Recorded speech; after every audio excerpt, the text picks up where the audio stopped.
O relevo brasileiro pode ser feito por curvas de nível ou por cores.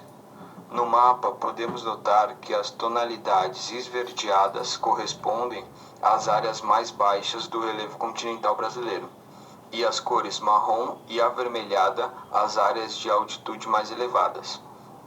As cotas batimétricas quer dizer profundidade oceânicas ou relevo oceânico, que são representados pela cor azul no mapa. O território brasileiro possui altitudes baixas, pois os dobramentos antigos, ao longo das eras geológicas, sofreram intenso processo erosivo.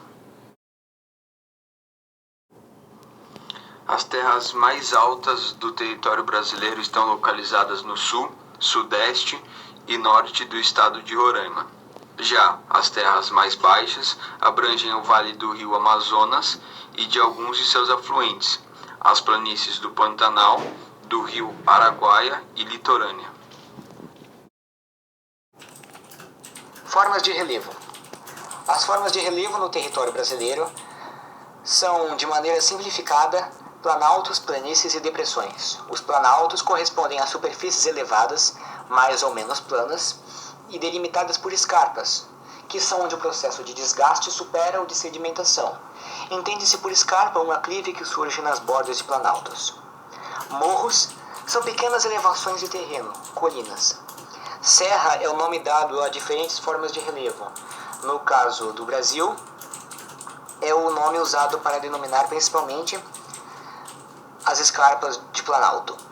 Chapada é o tipo de planalto que tem o topo plano e as encostas escarpadas, com escarpas. Planícies são extensões predominantemente planas, onde o processo de sedimentação supera o de desgaste. Já as depressões são áreas abaixo do nível do mar ou das áreas ao redor. Existem dois tipos de depressão, a depressão absoluta e a relativa.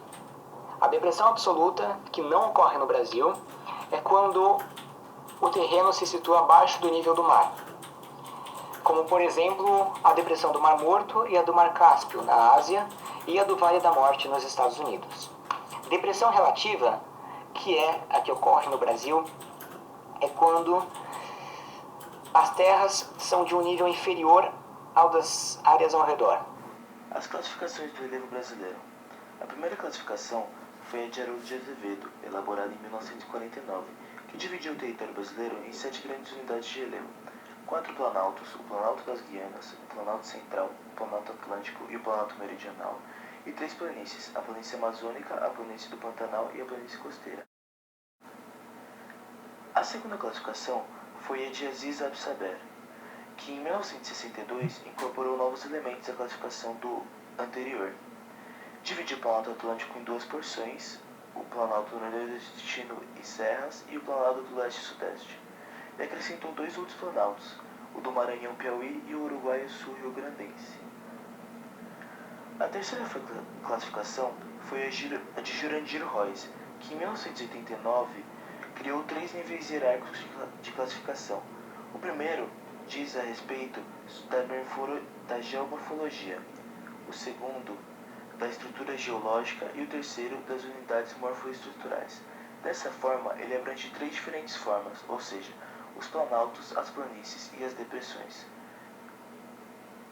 Essa classificação é muito mais complexa e detalhada que as anteriores, possui 28 unidades e conta com uma compartimentação do relevo, a depressão, que não constava nas classificações anteriores.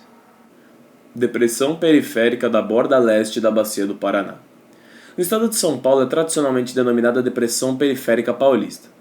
Na época colonial, seu relevo plano, sem grandes obstáculos, facilitou o deslocamento dos tropeiros que traziam o charque do sul do país em direção à zona de mineração ou ainda animais de tração para serem vendidos ali. Em algumas dessas estações onde eles descansavam, acabaram se formando embriões de várias cidades, como a Casa Branca e Franca, no estado de São Paulo, Campo Largo, Rio Negro e Ponta Grossa, no estado do Paraná, Passa Quatro, Passa Tempo e Pouso Alto, em Minas Gerais. Na zona de contato entre a depressão periférica da borda leste da Bacia do Paraná e o Planalto Ocidental Paulista, na parte meridional ou dos planaltos e chapadas da Bacia do Paraná, na classificação do professor Ross, e chapadas da Bacia do Paraná, esculpiram-se as cuestas, formas de relevo dissimétricas, constituídas por uma sucessão alternada de camadas rochosas com diferentes resistências ao desgaste, que se inclinam em uma direção, formando um declive suave no reverso e um corte abrupto ou íngreme na camada da frente da cuesta. Depressão sertaneja do São Francisco. Inicia-se ao norte e leste do litoral nordestino, se encontrando na Bacia do Parnaíba ao oeste e se estende até o Vale do São Francisco. Esses formam estruturas resultantes de erosão chamados relevos residuais.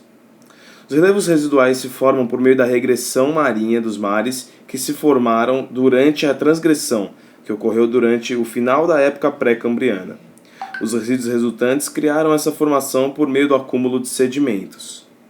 O relevo brasileiro possui 3 perfis. O primeiro é da região norte, que vai das altas serras do norte de Roraima até o Mato Grosso, possuindo planícies, planaltos e depressões. O segundo perfil é da região nordeste, que vai do interior do Maranhão até o litoral de Pernambuco, cercando a depressão sertaneja, com destaque ao planalto do Borborema e a bacia do Parnaíba. O terceiro é das regiões centro-oeste e sudeste, que vai do Mato Grosso do Sul ao litoral paulista, contando com depressões, chapadas, planaltos, planícies e a bacia do Rio Paraná.